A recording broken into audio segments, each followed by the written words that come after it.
Hi, I'm Ray and welcome to TinyTableGames. Thanks for clicking on the video. Like and subscribe if you haven't. Today is episode 19 of 5 Leagues from the Borderlands, where we're currently heading down to the 4th level of a dungeon delve after finishing off some gargoyles on level 3, some insects on level 2, and some goblins on level 1. So we're going to get right into it. Thank you very much for watching, and let's see what we're fighting today. All right, well, we're still currently located in Wheat Ridge, which is kind of handy since that's where the dungeon popped up. So we just run upstairs to town, rest up, and then dive back down to the next dungeon delve. So at the start of the day, we're still in town, so let's go ahead and roll and see what we got to do.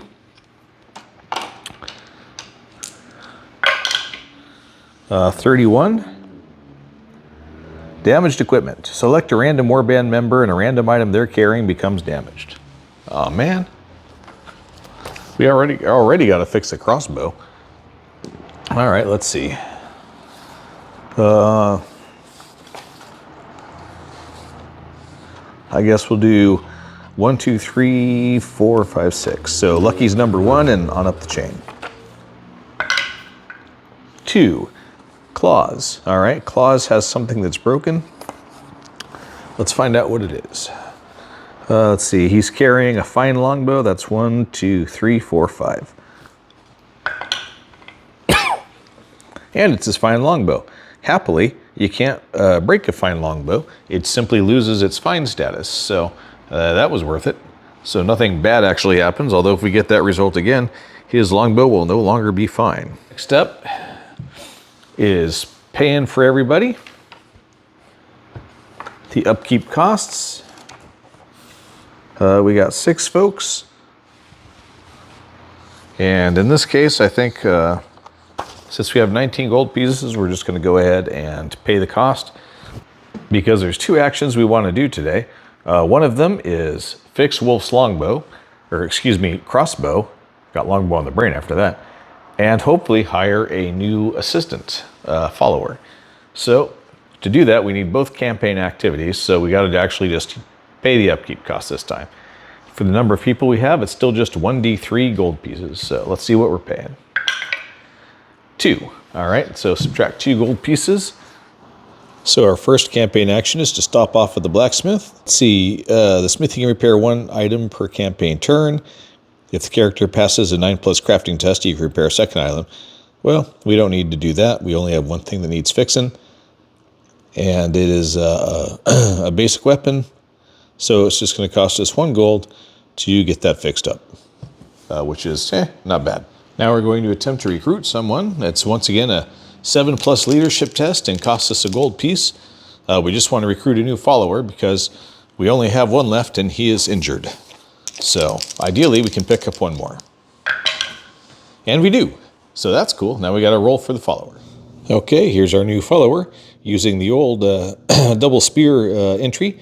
All followers have the same starting stats: 1 agility, speed 4, sprint 3, no combat bonus, toughness 3. He's got 1 point of armor because we equipped him with a spare longbow, the war spear that's a +0/+0 but has counterattack, and light armor. And now we just got to give him a name. Let's see, Hopeful Henry was the last guy. So we'll call this Emo Eric shall be his name. Next up is trading. We still have some stuff that we don't necessarily want. Including the enchanted necklace we picked up last time, which is kind of makes everybody go berserk, so I don't know that that's a great thing. Gives you a free action, but you're forced to take it. It's not elective. Let me go ahead and sell it because I don't need a magic necklace that causes people to go berserk. And well, they simplify trading in 5 Leagues from the Borderlands, so if it's a regular item, you get 1 gold. If it's a magic item, you get 1d6 gold. 2 whole gold pieces. Well, that's how it goes. And while we're still clearing out inventory items, we have 2 crafting materials. So crafting materials, you use 1 and it gives the fine quality to a weapon. So we'll make it a fine bastard sword. And we will make George's heavy mace a fine heavy mace. So let's see what's on this level of the dungeon. Level 4 that we're fighting. Skeletal defenders. Well, that's figures. And how many of them are we fighting? It's higher d6 plus 4, so that's 7 skeletal defenders. But we're going to run into some modifications here because we're now on level 4 of the delve. So for level 4, we have +1 enemy. So rather than 7, we have 8 skeletal warriors, which honestly is not that big a deal, most likely, given how the group's doing lately. +1 exploration marker. That doesn't change how many exploration markers you have to actually explore to finish the scenario, but just that you may choose to use it going forward. If, by the way, we end up getting to a level 5, then they add a captain and add 2 more enemies. And if you get to level 6 or 7, you add a unique foe and 3 additional enemies. So, yeah. And before I forget, since I did forget, Vic Vicious will be down to 2 days of injury. So, we got the band starting. They'll be coming in on the stairway right here. We'll have Emo Eric lead us off. We've got the 8 skeletons, and we need to roll for which locations they're at. 1, 2, 3, 4, 5, 6, because that's how you stock your dungeon, as it were. So first group of 3 is going to location 6. So they go right down here to the end of the hall. We'll be going to 1. So you guys are up here. Admin's out because it's 8. Goes to location 3. Well, that's at least evenly balanced. I can't really complain about that. So they're right here. All right, so turn 1, initiative. Okay, one thing we need to do before we really get into the rest of it, though, is on the very first move, and we've moved in Emo Eric, is we now have to roll on the D100 table sight reaction just to see if anything weird happens right off the bat. That's a 31, and 31 is undiscovered depths. This place has rested silent and forgotten for a long time. Place 3 extra exploration markers on the table near the 3 largest turning rooms. So we'll use these chaos dice. Literally everybody is going in the slow phase, so it's straight to the enemy phase and rolling where they are heading. So we'll start with the group up here at number 1 and just maintain that order. 1, 2, 3, 4, 5, 6 for their locations. So the guys at group 1 are heading towards 6. Well, that makes sense. They can move 4 whole inches, so they're just going to move on down the hall. Marching along in their group formation.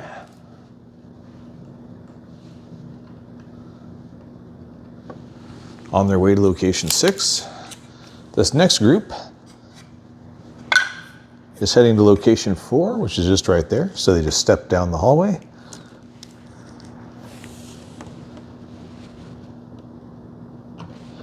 No problem.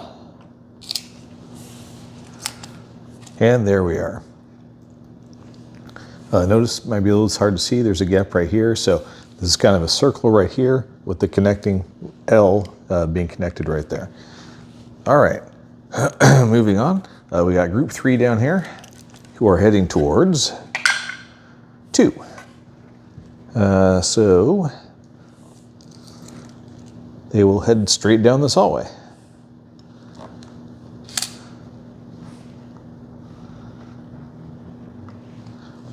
Let's see. That does not put them within 8 inches of the entrance yet, but man, that's not going to take much to trigger them when the people move in. We move straight on to the slow hero phase. Okay, we'll do George first. He's going to step in, move 5 inches.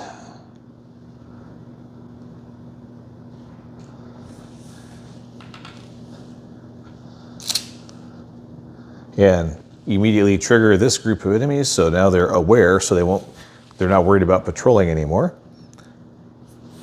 which is kind of the point. Next, we'll have Lucky step into the dungeon. She'll move 2 inches and fire her bow at this group. They are more than 6 inches away at this point. They are 10 inches away, so she only hits on a 5, but the skeletons only have 1 point of armor, so. And she's good at her job. All right, so that's that. Anything but a 1 to get through the armor, no problem. And 5 or 6 to kill it. Anything else wounds it. So this skeleton is wounded. We'll flip him backwards for keeping track. Next up, we'll move Wolf in, who will do the exact same thing with his crossbow, which is once again repaired. And he shoots a bolt and runs out. Okay. Next, we've got Claws, who will step in, move his 2 inches, and also shoot an arrow. And hopefully he brought more than one. And he did. However, it was not enough to hit from that range. And finally, Ivan will step in, and he also has a bow, so he might as well use it. Shooting at the same cluster, the wounded guy. 5 to hit, and he does. And anything but a 1 for the armor. So gets past the armor, and 5 or 6, well, anything but a 1 to kill it because he's already wounded. And he does. That's 1 skeleton down. And that's the end of the round altogether. So time for initiative. Okay. Well, at least somebody gets to go early. All right, so there we go. Lucky's gonna go first. She's gonna move up 2 inches and take a shot at those guys again. I don't think she's still within 6 inches. Nope, she's 8 inches away, so she's still hitting on a 5+. She misses. That's it for the good guys. Now we're on to the bad guys. If there was within 6 inches of melee, people who can't see them are alerted. Otherwise, you have to be within 8 inches. These guys are not yet within 8 inches. I know the rules say alert within a melee, but I mean, come on. These guys can literally see them, and one of them collapsed from an arrow. So I'm going to say these guys are also alerted. These guys are not yet. So we'll start with the alert people. They can move a whole 4 inches, and they have no sprint because they're skeletons. So all they can do is get closer.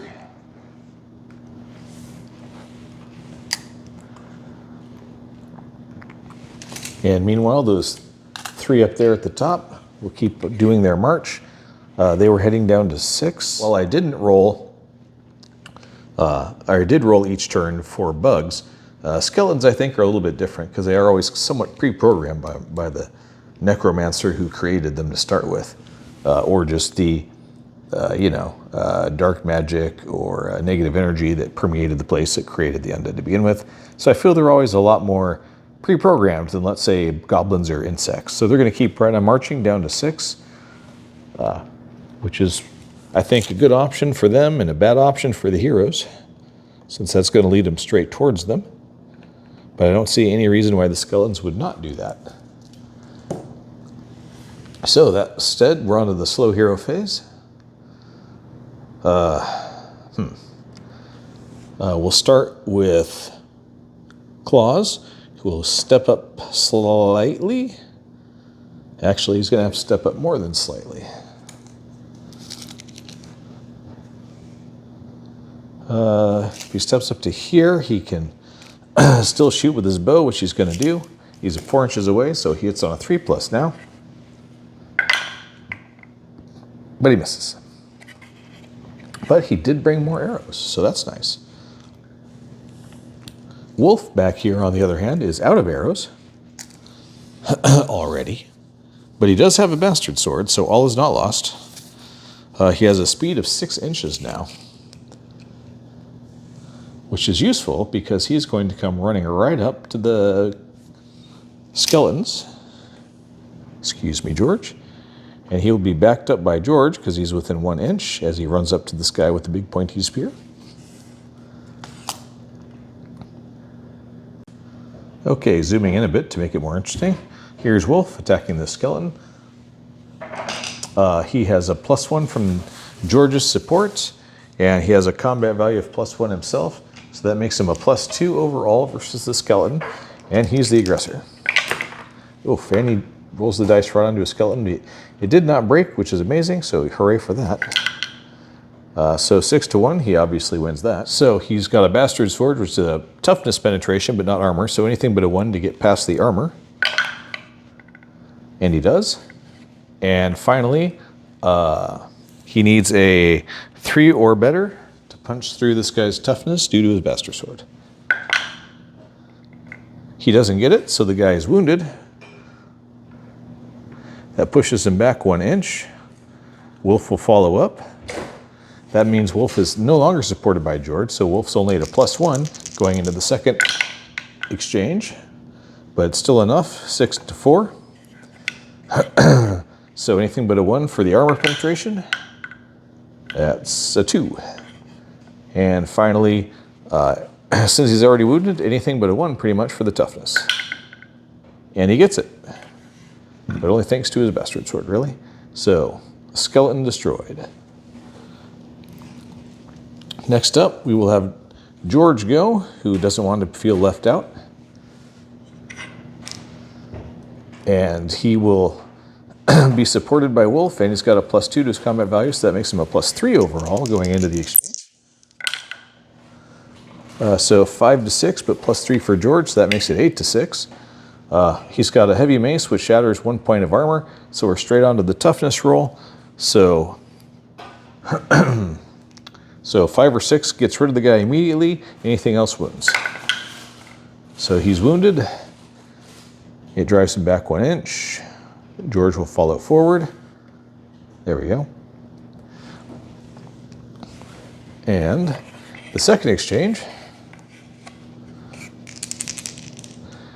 George is only at a, well, he's still at a +3 because he's still supported by Wolf. So 4 to 6, that doesn't cover it. So the skeleton will be the aggressor into round 2. And he sure is. The skeleton wins the second round. Let's see, George has 3 points of armor. He meets it, so you got to beat the armor. So in this case, he doesn't, but it does push George back anyway. So the wounded skeleton will follow up, and he will be the aggressor in round 3. That does, however, mean that George is stunned, which gives him a -1 to his combat value going into the third exchange. So George will only be at a +2 overall, which is sad that this is even a concern, but there we are. Skeleton's the aggressor. George has a +2. That is obviously very cocked. So George wins that one. So they just stop right there, and that's the end of the combat. Next up we have, let's see, look, he's already gone. Ivan will step up a little bit. He can't go very far and still shoot his bow, but that's what he's going to do. So it'll be a 3+ to shoot at the wounded skeleton. Hits. And maybe if I try it this way. Anything but a 1 for armor penetration. Got it. And a 5 or 6 to eliminate immediately. Anything else pretty much but a 1 actually, because he's already wounded. 2. That's cutting it close, but that's sufficient. So Ivan gets rid of the other skeleton that was there. That's going pretty quick. Let's see, that just leaves Emo Eric, who apparently went the wrong direction. So he will come running around this corner right here. And being the new guy, he will immediately trigger this exploration token.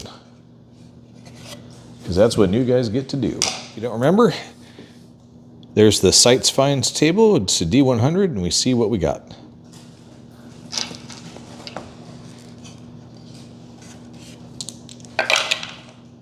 $51. And 51 is something hidden. So Emo Eric has to make an 8+ scouting tech to find something. Otherwise, it's a whole lot of nothing. 8. Good job. Apparently, Emo Eric looks around carefully. He makes a loot roll. So we go immediately to the loot roll. 27. And on the E-old loot table, a 27 is a weapon. So now we go to the weapon subtable.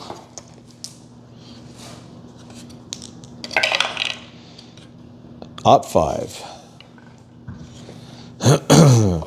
And OT5 on the weapon table is an improved light weapon.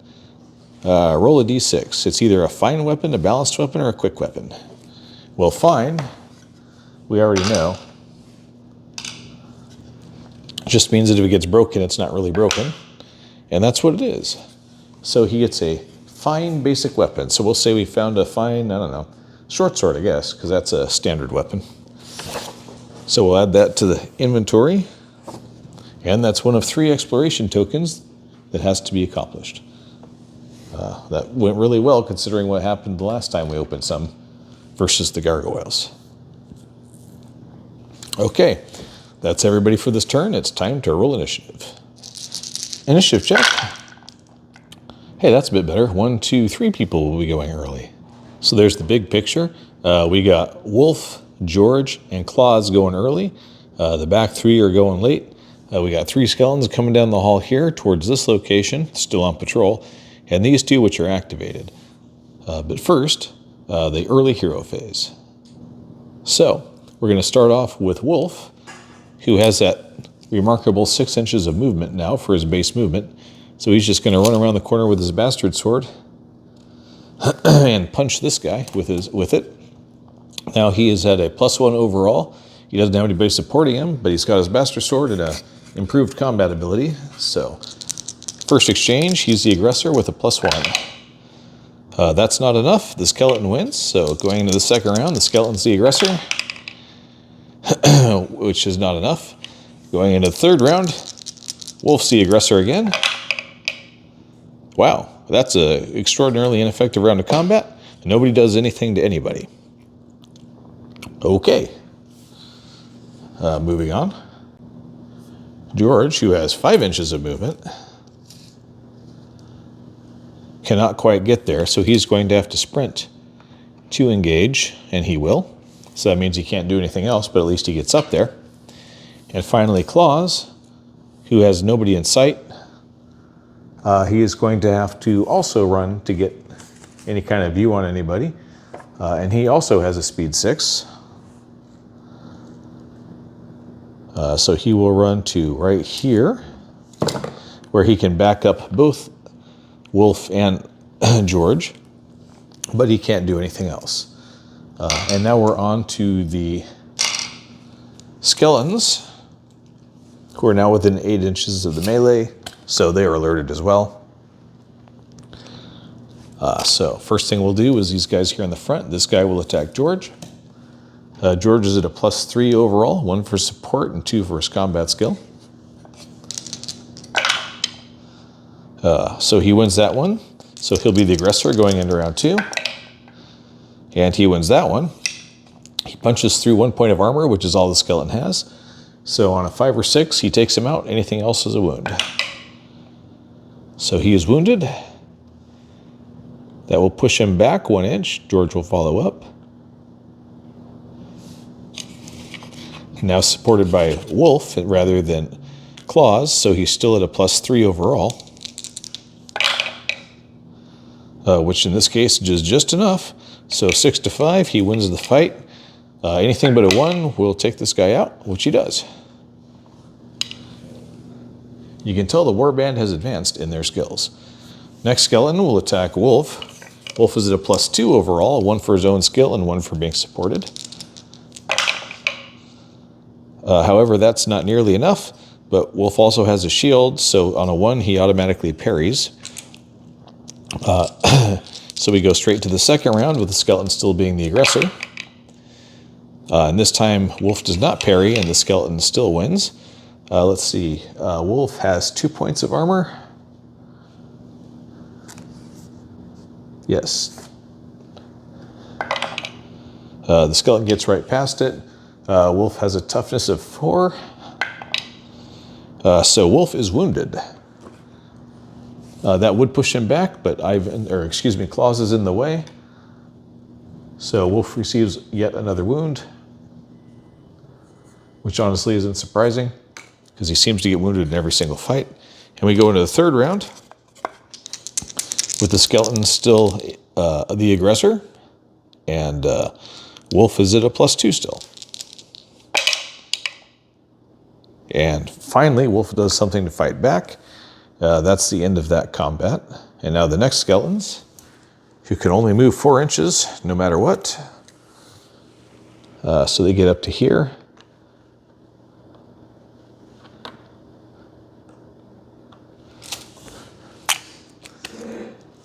Now the slow heroes, Lucky will use her movement plus her sprint, I think. So she will go 7 inches. She's actually going to ignore the fight and head for this container down here in this corner. So you can see the bigger picture again. Ivan is going to do pretty much the same thing. He will sprint for 7, so he can at least get up to there. And if he chooses to do something on the next turn, he can. Meanwhile, Emo Eric, who has a longbow, not a fancy one, but basic, will move up 2 inches and take a shot at the nearest skeleton. He'll hit on a 3+.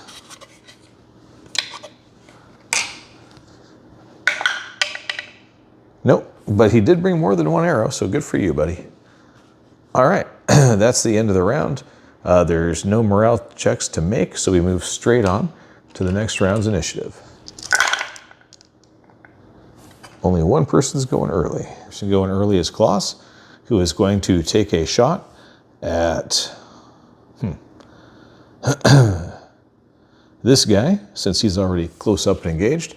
Hits on a 3+ because he's within 6 inches. And he hits.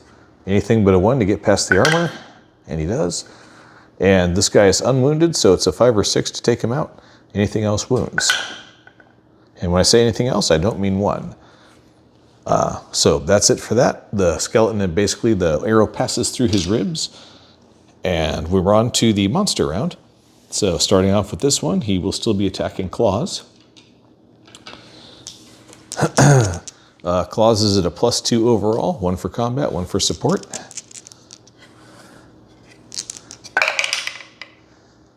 So 5-3, Claws wins. So going into the second round, Claws is the aggressor. 4-1.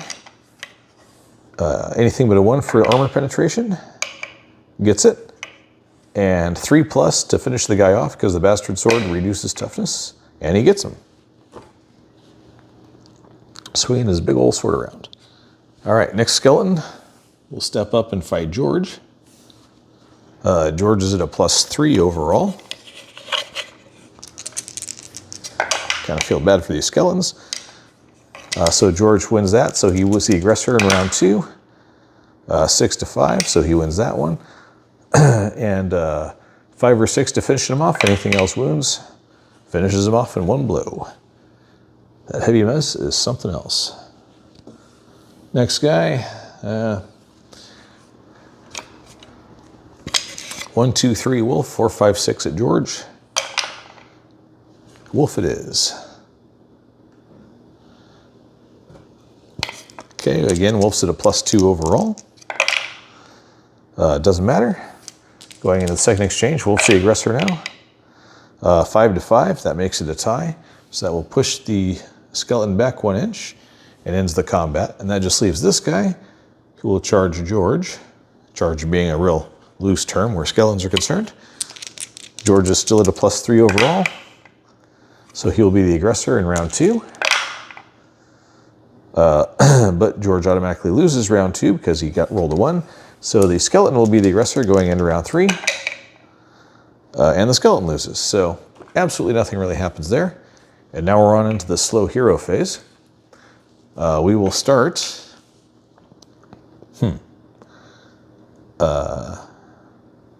with Emo Eric over here. He's going to reposition himself slightly and take a shot at the backside of the skeleton. Once again, hitting on a 3+. He does. Anything but a 1 for armor. He does. And 5 or 6 to take him out. And he does. Wow. Emo Eric is already better than Hopeful Henry ever was. There's probably a life lesson in there. Go to Hot Topic, kids. All right. Next, George will fight that skeleton that he's currently in base contact with. Still at a +3 overall, so you'd think this would be over real quick. Yep, you would be wrong. That makes it a tie, but George automatically loses because he rolled a 1. So the skeleton will be the aggressor in round 2.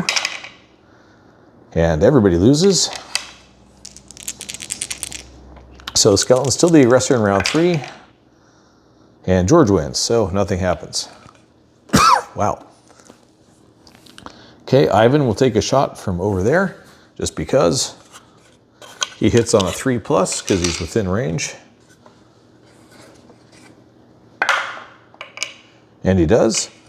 Anything but a 1 for armor penetration, gets it, and takes him out. Okay, so all the bad guys are killed for now. So now we're on to the somewhat tense aspect of this, which is exploring the remaining cases. So we're kind of out of initiative. We've gotten 1 successfully explored so far. And we got to do a couple more to call this dungeon completed. So because they're already standing next to it, we're going to have Lucky move up to within 3 inches of this one and roll the exploration table.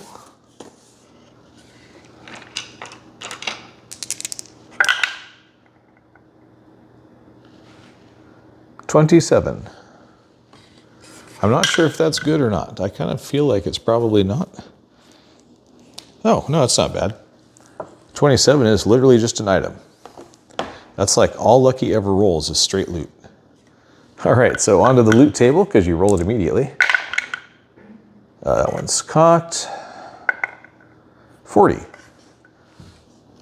40 is armor.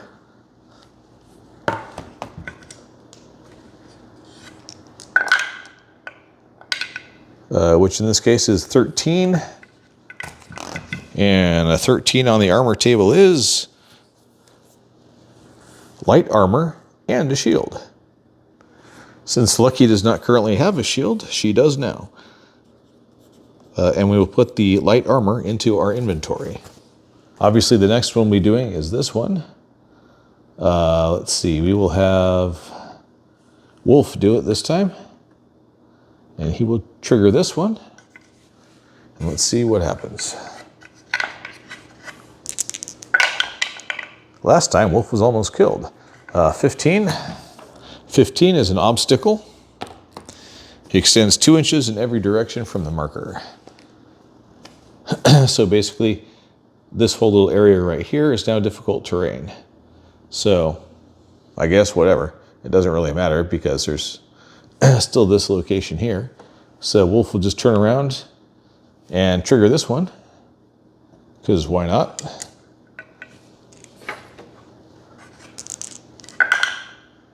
$20, which is another obstacle, because that's what the other thing just was. So now this whole area is difficult terrain. That doesn't really impact anything. The real question is, we've got 4 down. Do we want to check for any more for extra loot? It's tempting. But I think we've done enough. So we're just going to bail on this one. Nobody's injured, so we can move straight on to resolution. Okay, nobody's injured, everybody survived, everybody was still on the table, so everybody gets 2 experience points. That's easy enough to sort. So, that brings Lucky up to 8, which is not quite enough to help. That brings Claus up to 29, also not enough. Brings Ivan to 32, which, okay, that's great, but not enough. Wolf to 26, nope. George St. Clair up to 38, which means 1 more and he'll be able to. So nobody advances, but everybody gains experience. And nobody gets any adventure points for completing a dungeon level, which kind of stinks, but that's how it goes. So the follower flash of insight table is right here. So 86 and up, and Emo Eric was suddenly inspired. Otherwise, he picks up a skill. 1 to 55 is nothing gained. 66. So Emo Eric picks up a skill. Let's see, what would be appropriate? Probably Wits. Wits seems like the sort of thing Emo Eric would have, so we'll give him that. Next up, because we wiped out the enemy, we actually get 1 roll on the loot table for holding the field. That's a 25, which is weapons again. So on the weapons sub-table, OT3. That's another improved light weapon. In this case, a 6, a quick light weapon. Have to go look what that actually means in this case. A quick weapon means the enemy cannot use the parry ability. Oh, that's interesting. All right, so everybody returns to town, rests up a bit, and let's see what the news of the day is. 60. The news of the day when it's 60 is add 2 adventure points because the ranger scouted. That's great, because otherwise we wouldn't be getting any for this dungeon crawl. So those rangers have hooked us up. That brings us up to 6 adventure points, all thanks to rangers. Okay, the last roll we need to make is, was that the bottom end of the dungeon? Are we finished delving this dungeon in Wheat Ridge? On a 1 to 3 we are, on a 4, 5, or 6, there's more levels below, because this was level 4, and you have to roll below the current level. So let's see, 1, 2, or 3, and we're done. Nope, there's more below. So level 5 will be coming soon. So there you have it, a fairly easy battle on level 4 of this dungeon delve. Level 5 will be coming up soon. I don't know how deep this dungeon is, but I think it caps out at 6 or 7. So we shall see. Yeah, it's got to be 7. At worst, because that seems to be how it's going. So level 5 coming soon. Apparently there was a whole underground city beneath Wheat Ridge that nobody even noticed until that one guy tried to do renovations in his hut. So I guess let that be a lesson. I'm Ray, this is TinyTableGames. Thank you very much for watching, and I'll see you next time.